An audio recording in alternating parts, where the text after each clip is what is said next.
LeBron James tweeted, he said, "I'm sorry, but that wasn't a foul. Let the damn players dictate the outcome of a close, battled, tested game." Like, slightly tapping the ball. Her body isn't touching Breanna Stewart. Her arm isn't touching Breanna Stewart. There was clearly zero contact here. The WNBA just had its highest rated finals in 20 years. Sounds great, right? Well, what if I told you that this success might be built on lies? That the league might be rigging games to keep the ratings high? Picture this. It's the WNBA Finals. Tension so thick you could cut it with a knife. Breanna Stewart's got the ball, clock's winding down. She takes 1 step, 2 steps. Hold up, did she just take 5 steps? Yeah, you heard that right, 5 steps. Let's break this down real quick. Okay, so she gets the ball here. She jumps 1, 2, 3, 4. She at least jumps 1, 2, 3. Oh my gosh. In basketball, you get 2 steps before you gotta dribble or shoot. That's the rule, plain and simple. But Stewart, she's out here doing the electric slide. 1, 2, 3, 4, 5.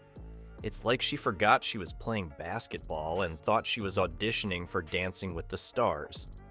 WNBA Finals game was absolutely rigged, and there is so much proof. What a terrible way to end this WNBA season. 4 steps, at minimum. She might have taken 5. She hops, stutter steps, and doesn't put the ball down. Now you'd think the refs would be all over this, right? I mean, that's their job. They're supposed to be watching for this stuff. But nope, not a single whistle. It's like they all suddenly went blind. Or maybe they were too busy checking their phones. Who knows? But here's where it gets wild. Rachel Demita, former baller turned analyst, she's not letting this slide. She's got the footage, and she's breaking it down frame by frame. It's like watching CSI Basketball Edition. She's zooming in, slowing it down, probably using some fancy technology to count Stewart's steps. And guess what? The evidence is clear as day. And Demita's not alone in this.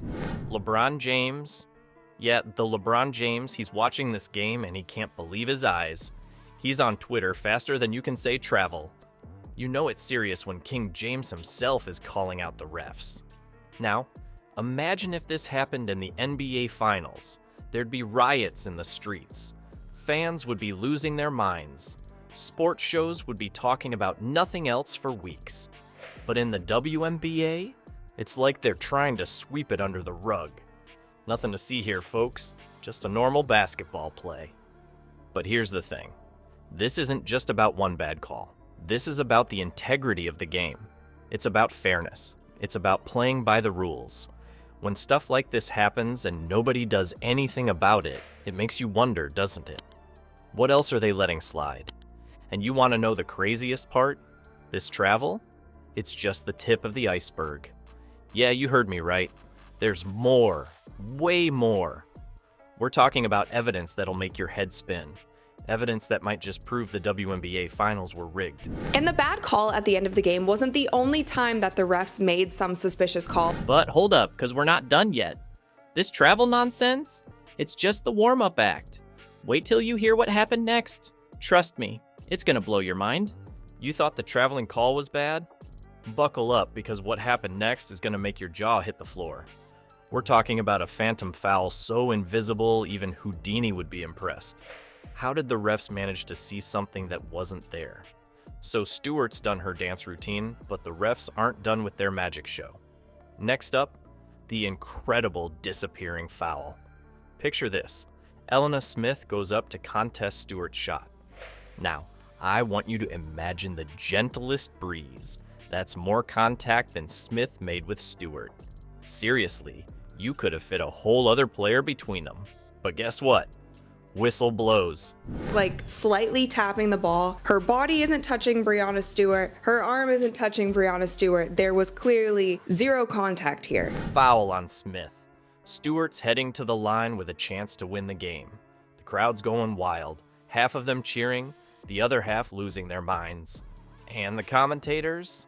They're stumbling over their words, trying to make sense of what just happened. It's like they've seen a ghost. The ghost of a foul that never was. Rachel DeMita's back on the case, and she's got the receipts. She's breaking down this play from every angle, zooming in, slowing it down. So as you can see in this photo here, which is right before Stewie goes up with the ball, Elena Smith is not touching her at all. It's like watching a basketball crime scene investigation. And what she finds? It's shocking. There's literally no contact. None. Zip. Nada. Now, here's where it gets really wild. The refs come out with this explanation that'll make your head spin.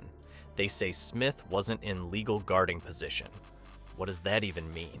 Guarding position. And the funniest thing is that the commentators that were calling this game didn't even go into detail and talk about like what that actually means. I'll tell you what it means. It means they're grasping at straws. See, in basketball, legal guarding position is when a defender has both feet on the floor and is facing their opponent. It's basketball 101, something you learn on day one. But here's the kicker. This call? It almost never happens in pro basketball. It's like spotting a unicorn on the court. Rachel DeMita, she's not having it. She says, "I have played basketball my entire life, and I have been covering basketball for the past 11 years of my career. That isn't called often, not in legal guarding position." I have played basketball my entire life and I have been covering basketball for the past 11 years of my career. That isn't called often. When a pro like DeMita is scratching her head, you know something's fishy. And it's not just the fans and analysts who are losing it. The big guns are weighing in. LeBron James, Damian Lillard, they're all over social media calling out this nonsense. Lillard's even talking about how the refs seem to know the assignment in favor of New York. It's like everyone can see what's going on except the people in stripes. The refs called this game like they knew the assignment in the second half. Boy, great game. But here's the real question. What's the deal with this rare call that never happens in pro basketball? And why did it show up in the biggest game of the year? It's like the refs decided to dust off the rulebook and find the most obscure call they could. Just when you think you've seen it all, the WNBA throws another curveball. But hold on to your seats, folks, because this circus isn't over yet. You won't believe who's about to enter the ring and turn this whole thing upside down. Trust me, it's gonna make this phantom foul look like child's play. Remember how everyone was losing it over that phantom call? Well, that was just the tip of the iceberg. What if I told you there's cold, hard evidence that something much bigger was going on? We're about to dive into some stats that'll make you question everything you thought you knew about fair play in the WNBA. Let's talk numbers, because in basketball, stats don't lie. And these stats, they're screaming louder than a courtside fan who just saw their team get robbed. Check this out. Free throw attempts for the New York Liberty, 25. For the Minnesota Lynx, a measly 8. You guys, the final free throw count at the end of the game, the Liberty shot 25 free throws and the Lynx shot only 8. In a championship game, that's not a gap, that's the Grand Canyon. But it's not just about the numbers, it's how these fouls were called. Nafisa Collier of the Lynx was getting mauled under the basket all night long. No whistle, but a Liberty player gets breathed on? Boom. Foul. There's one foul right here. Literally, her arm is locked up and she's getting smacked in the face. And it was also very clear that Nafisa Collier just wasn't getting calls the entire game. It's like the refs were watching two different games. Rachel DeMita's been crunching these numbers, and she's finding patterns that'll make your head spin. It's like the refs had a different rule book for each team. One set of rules for New York, another for Minnesota. Fair? I think not. And it's not just us regular folks noticing this. The big guns are weighing in. NBA stars are watching this go down, and they can't stay quiet. Damian Lillard's out here tweeting about the assignment.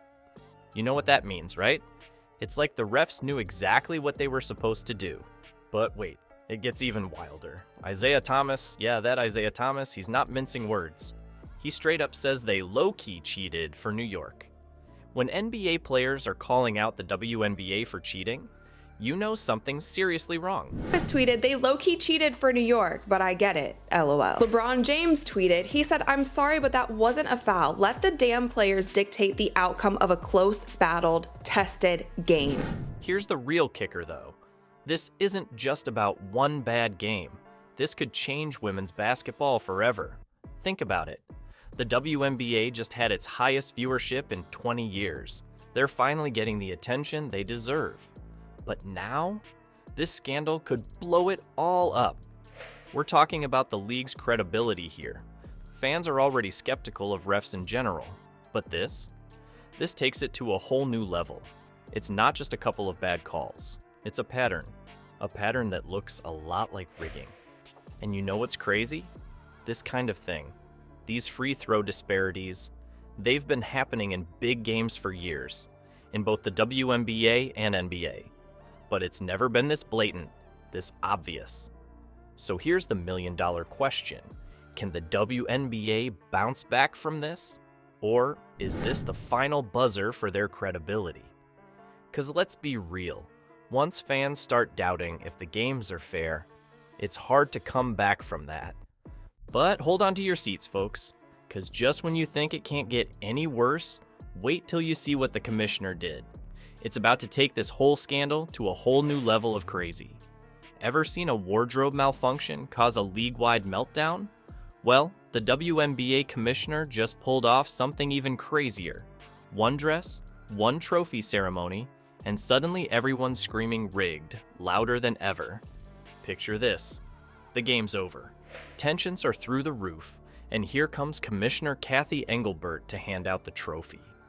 But hold up. What in the world is she wearing? You're not gonna believe this. Engelbert struts out in a dress that's basically a walking New York City tourism ad. I'm talking the whole skyline, Empire State Building, Freedom Tower, the works. You can't make this stuff up.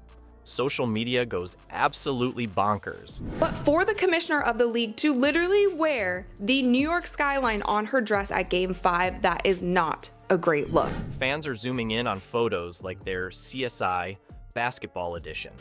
They're pointing out every single building, every landmark. It's all there, clear as day. And let me tell you, people are not happy. It's like Engelbert forgot she's supposed to be neutral and decided to wear her favorite I Heart NY shirt to the biggest game of the year. Former WNBA players are losing their minds. They're saying no commissioner in their right mind would ever be this obvious.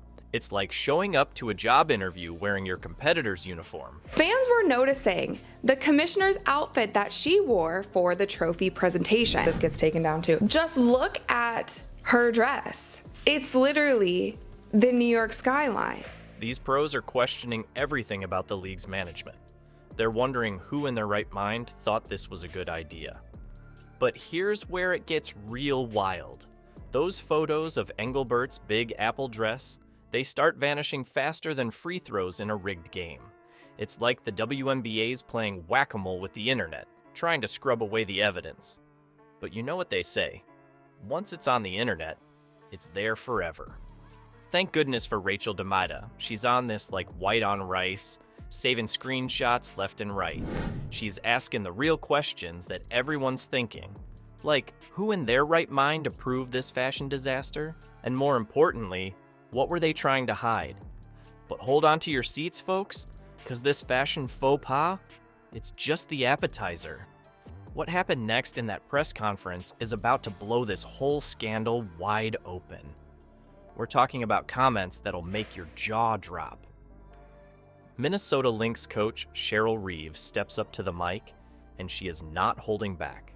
She's talking about the officiating, about the integrity of the game, and let me tell you, she is not happy.